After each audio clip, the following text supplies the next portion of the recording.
वेद परमेश्वर की पवित्र वाणी कही गई है और सनातन परंपरा में महर्षि मनु को बहुत अधिक महत्व दिया जाता है, क्योंकि मनु से ही मनुष्य कहलाते हैं। मनु महाराज ने वेदों के संबंध में बहुत कुछ कहा। उन्होंने ये भी कहा कि यही धर्म है, वेद स्मृति सदाचार स्वस्य च प्रियमात्मना। वेद स्मृति आदि ग्रंथों में जो कुछ कहा गया है और जो जीवन में सदाचार, उत्तम आचार व्यवहार व्यक्ति का होता है, और स्वस्य च प्रियमात्मनः, अपने लिए जो कुछ प्रिय लगता है वैसा व्यवहार करना, इस सब को धर्म कहा गया है। तो वेद को धर्म से जोड़ा गया।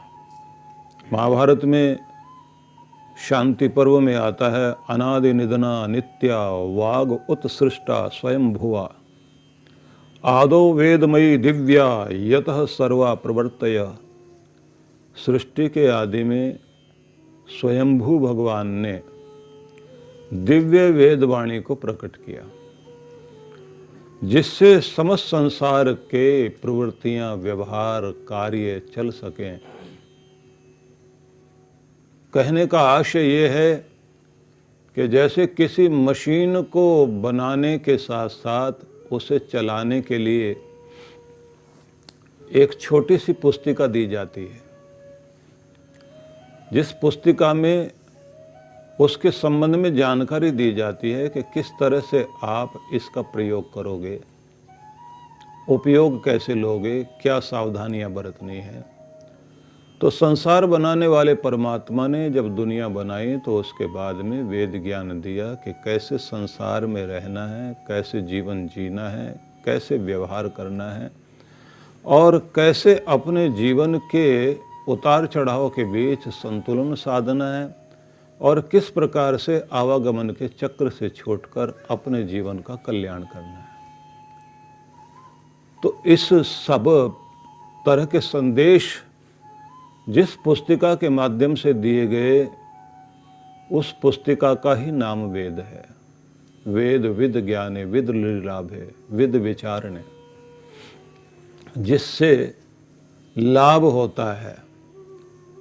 जो विचार पूर्वक हमारे अंदर शुभ भावनाएं उत्पन्न करे, वह वेद है। जो ज्ञान और प्रकाश दे हमारे जीवन में, उसे वेद कहा गया है। वेद लाभे, ये भी एक धातु है जिससे वेद शब्द बनता है, कि यह वह ज्ञान है जो लाभ ही लाभ कराता है, जिसके द्वारा हमारा भला ही होता है, अच्छा ही होता है, शुभ ही होता है। तो ऐसी वाणी को वेद वाणी कहा गया है। और भगवान ने स्वयं वेद में ये कहा कि ये वाणी किसके लिए है, मैं किन के लिए दे रहा हूँ। तो वहाँ लिखा है, यथे माम वाचम कल्याणी मां वदानि जनेभ्य ब्रह्मराजन्याभ्याम शूद्राय चार्याय च स्वयाय चारणाय च। यथा इमाम वाचम कल्याणी मां वदानि जनेभ्य, मैं जिस प्रकार से इस पवित्र वाणी को सुख देने वाली, यथे माम वाचम कल्याणी मां वदानि जनेभ्य, यह मैं समस्त मनुष्य मात्र के लिए कल्याण करने वाली वेदवाणी दे रहा हूँ। किस लिए? कि सभी के हित के लिए, सुख पहुँचाने के लिए। तो ये किन्हें प्राप्त हो? लिखा है कि सब के लिए। सब कौन? ब्रह्म राजन्याभ्याम शूद्राय चार्याय च स्वयाय च चारणाय, मतलब ब्राह्मण, क्षत्रिय, वैश्य, चार्याय, वैश्यजन शूद्राय, शूद्रों के लिए। और फिर एक शब्द कहा स्वायाय, मतलब उनके लिए। स्व शब्द का अर्थ ही है स्वयाय, जो अपने हैं उनके लिए दे रहा हूं। चारणाएं च, और जो पराये लोग हैं अपनों के लिए भी दे रहा हूं, परायों के लिए दे रहा हूं, ब्राह्मणों के लिए दे रहा हूं, क्षत्रियों के लिए दे रहा हूं, वैश्यों के लिए दे रहा हूं, शूद्रों के लिए दे रहा हूं, मतलब समाज के सभी वर्गों के लिए। और बात इतनी नहीं है, तुम्हारे जो अपने हैं उनके लिए दे रहा हूं, तुम्हारे जो पराये हैं तुम उनसे इसको वंचित ना कर दो, इसलिए उनके लिए भी है ये। तो इससे ये पता लगता है कि भगवान ने ये पवित्र वाणी सबके लिए दी है। इसलिए इसमें ये कहना कि ये केवल यही सुन सकते हैं, इन्हीं के लिए है, क्योंकि एक समय में सुरक्षा की दृष्टि से ध्यान में रख करके, क्योंकि बहुत सारे ग्रंथों में हमारे मिलावट की जा रही थी, तो कहीं वेदों में कोई मिलावट ना कर दे, तो उस समय ये कहा गया था कि ब्राह्मणों को इसका अधिकार है, और जो क्षत्रिय द्विज लोग हैं वही इसका प्रयोग कर सकते हैं, विशेष रूप से ब्राह्मण लोग, क्योंकि वही जानते हैं कि इसकी सुरक्षा कैसे की जा सकती है। कहीं ऐसा ना हो कि ये गलत लोगों के हाथ में जाकर और वो इसमें कोई मिलावट ना कर दें। तो इसलिए ऐसा समय आया कि फिर आदि शंकराचार्य ने ये भी कह दिया, स्त्री शूद्रो ना धीयताम, उन्हें नहीं पढ़ाना चाहिए। लेकिन जैसे परमात्मा की धूप सबके लिए है, हवा सबके लिए है, पृथ्वी सबके लिए, चांद सितारे सबके लिए है, इसी तरह से परमात्मा की है दिव्य वाणी सबके लिए है। इसमें भेदभाव नहीं किए जाने चाहिए। तो इसलिए मैं आज का मंत्र आपको सुनाऊं तो उससे पहले ये बात जरूर आपको बता देना चाहता हूं कि सृष्टि के आदि में यह दिव्य वेदवाणी दी गई। 4 इसके भाग हैं, जिसे हम 4 वेद के रूप में कहते हैं। तो उस समय में जब यह वाणी प्रकट हुई तो इसका इल्हाम हुआ। इल्हाम मतलब यह ऋषियों के हृदय में प्रकट हुई जब वो समाधि अवस्था में थे। विशेष रूप से वो जो योग्यतम थे उनमें अग्नि, आदित्य, अंगिरा और अथर्व ऋषि 4 ऋषि थे जो बहुत योग्यतम ऋषि थे, जिनके समाधि में बैठने से लगा कि इनके अंदर यह पवित्र वाणी प्रकट हो सकती है। तब वह ज्ञान, ईश्वरीय ज्ञान उनके हृदय में आया और उनके द्वारा ही आगे फिर इसका प्रसारण हुआ। ये भी बात ध्यान रख लीजिए कि वेद वाणी को ब्रह्मा जी ने ही आगे विस्तारित किया है और इसलिए ब्रह्म से इसका संबंध माना गया है। इसके 4 वेदों में पहला वेद जो है माना गया है, या जो वास्तव में है वो ऋग्वेद है, जिसके 10 मंडल हैं। मंडल मतलब अध्याय समझ लीजिए आप। उसमें 128 सूक्त हैं और 10,589 मंत्र हैं। इसी का एक उपवेद है, उसका नाम है आयुर्वेद। फिर आता है यजुर्वेद, जिसके 40 अध्याय हैं और 1975 इसके मंत्र हैं, और इसका उपवेद माना गया है धनुर्वेद। इसी प्रकार से फिर तीसरा वेद माना जाता है। जो तीसरा वेद है वो सामवेद है। इसका उपवेद जो है वो गंधर्व वेद है। इसमें 1875 के लगभग मंत्र हैं। और उसके बाद में हम अथर्ववेद को, ऋग्वेद, यजुर्वेद, सामवेद और फिर आता है अथर्ववेद। अथर्ववेद में 20 कांड हैं। यहाँ भी कांड से मतलब अध्याय हो गया, और 731 सूक्त हैं। मंत्र हैं 5977, और इसका उपवेद जो है वो अर्थवेद या स्थापत्य वेद भी इसको कह सकते हैं, वास्तुशास्त्र भी इसी के अंतर्गत आता है। फिर आगे 4 वेद, 4 उनके उपवेद हो गए, फिर 4 ही ब्राह्मण ग्रंथ हो गए। ब्राह्मण ग्रंथों में फिर व्याख्याएं हैं, उनमें जो है शतपथ भी है, गोपथ भी है, साम भी है, तांड्य भी है, और उसी प्रकार से 8 वेदांग। आपको लग रहा होगा कि हम लोगों को ये जानकारी लेने की आवश्यकता क्या है, लेकिन थोड़ा थोड़ा ऐसे मौके पर जब वेद की चर्चा हो रही हो तो थोड़ा ये वर्णन भी सुनना चाहिए, पता लगना चाहिए कि हमारे ग्रंथ क्या हैं, क्योंकि हम लोग अपने ग्रंथों को भूल बैठे हैं। अधिकांश रूप से लोग जो है मानस की कथा सुन लेते हैं, भागवत कथा सुन लेते हैं, कुछ रामायण, वाल्मीकि रामायण, और कुछ लोग शिव पुराण भी सुन लेते हैं, कोई देवी भागवत सुन लेते हैं, लेकिन हम सारे अपने वाङ्मय के विषय में जानते नहीं है कि हमारे 4 वेद हैं, 4 उपवेद हैं, 4 ब्राह्मण ग्रंथ हैं और 8 वेदांग हैं। वेदांग में जो है शिक्षा, कल्प, निरुक्त, व्याकरण, ज्योतिष और छंद, ये 8 वेदांग हैं। इन 8 वेदांगों में अगर हम कहें कि शिक्षा क्या है, जिसमें वर्ण, मात्रा और उच्चारण आदि की शिक्षा दी गई है कि किस तरह से कौन से शब्द कैसे प्रकट होते हैं, उच्चारण की शैली क्या होनी चाहिए, तो इस तरह का वर्णन आता है। और आपको बड़ा आश्चर्य लगेगा कि इन लोगों ने कौन से अक्षर कौन से अंग से किस तरह बोले जाते हैं, ये भी बहुत बारीकी से समझाया कि ये पवर्ग है, ये तवर्ग है, ये टवर्ग है, ये ओष्ठ है, ये तालव्य है, ये मूर्धन्य है, इस तरह से करके बताया। मतलब आपको नहीं समझ में आ रहा तो ऐसे समझ लीजिए कि कुछ अक्षर ऐसे हैं जो सिर्फ होठ से ही बोले जाएंगे, जिसमें ओष्ठ का, होठों का ही प्रयोग है। अगर होठ ना हिलेंगे तो आपके वो अक्षर बोले ही नहीं जा सकते। प, फ, ब, भ, म। अब आप बिना होठ हिलाए बोल के दिखा दीजिए।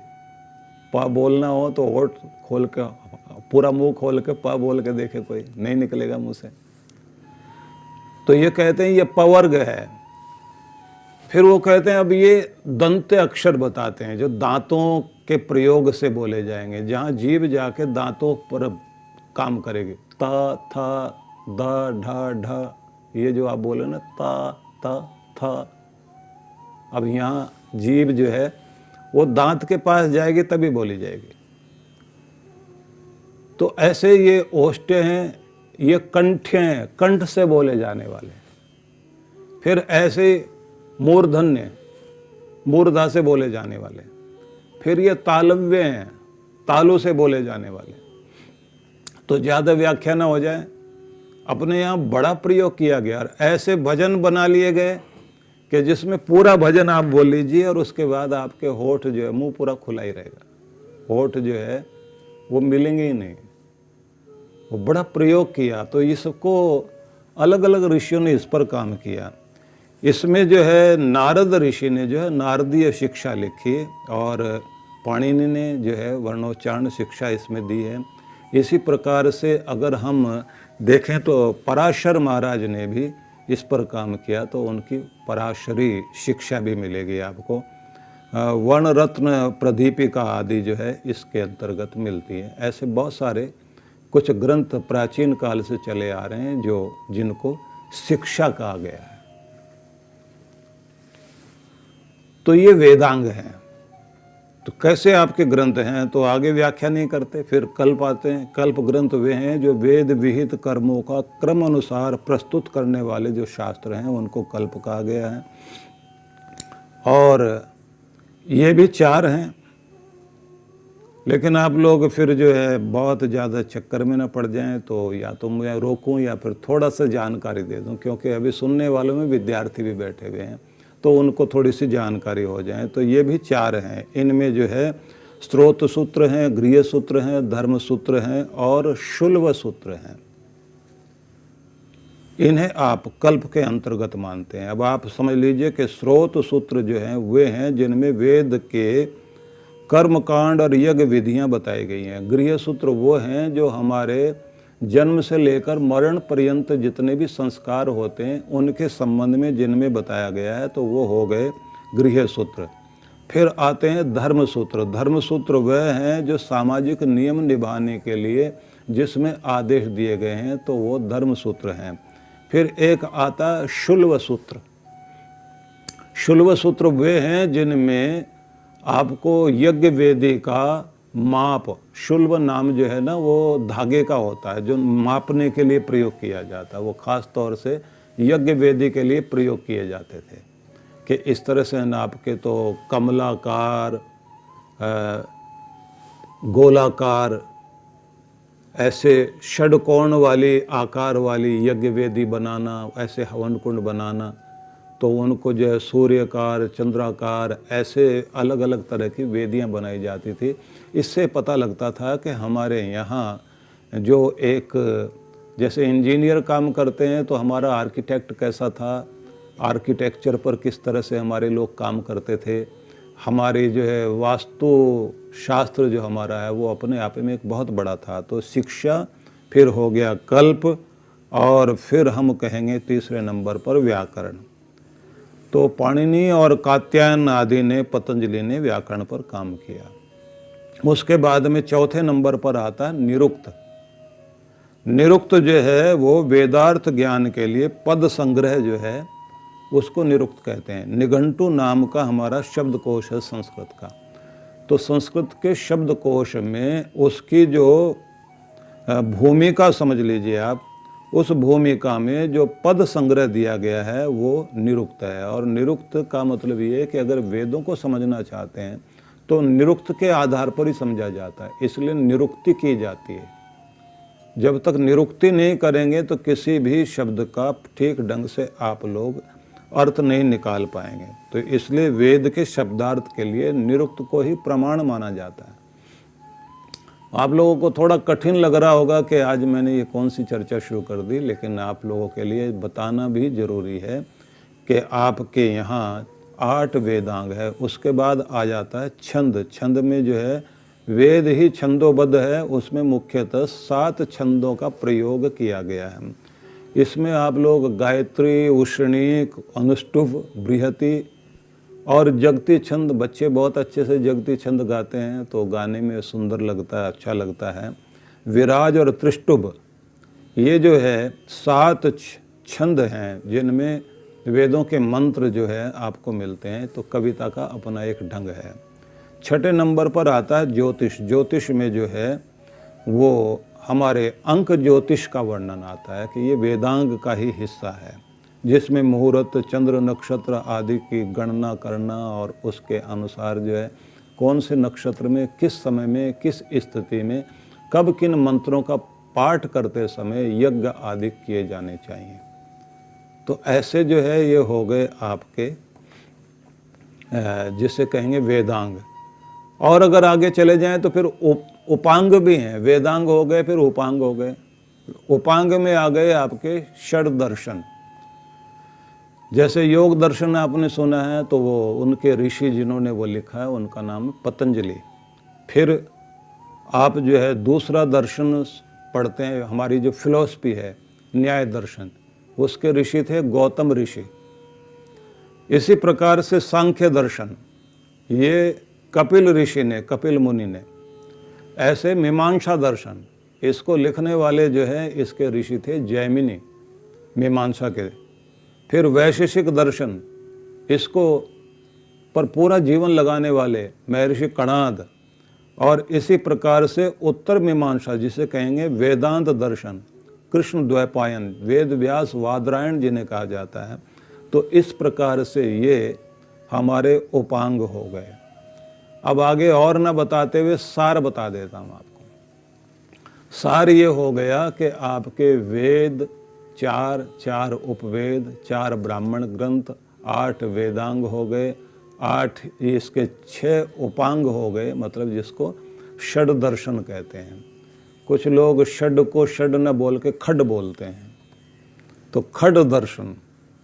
वैसे जो है इधर आप हिमाचल में चले जाएं तो वहाँ नदी को और गड्ढे वाली जगह को उसको खड्ड ही बोलते हैं ज़्यादातर। तो वो लोग जो है वहाँ नदी है इधर तो यहाँ खड्ड है ऐसे बोलते हैं वे लोग। लेकिन षड दर्शन जो है, कुछ लोग जैसे मनुष्य जो है, मनुष्य शब्द को मनुष्य ने मनुख बोलते हैं, मनुख।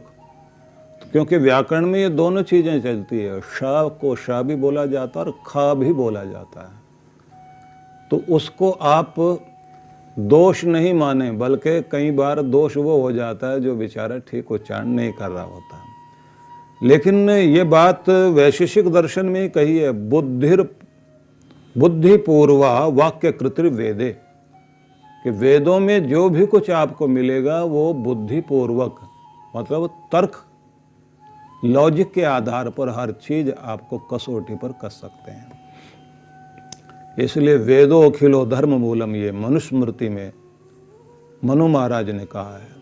उनका कहना है कि संपूर्ण धर्म का मूल अगर कहीं आपको ढूंढना है तो वेदों में ही ढूंढिए। और उन्होंने तो, क्योंकि स्वयंभू मनु जो है प्रथम राजा हुए, उन्होंने नियम बनाए, और नियम बनाए तो नियम बनाकर उन लोगों ने हमारे लिए संविधान निर्माण कर दिया। तो उसमें एक बड़ा कठोर आदेश है उनका, और वो ये है, यो नधित्य द्विजो वेद मन्यत्र कुरुते श्रमम स जीवन नेव शुद्रत्वमाशु गच्छति सान्वय।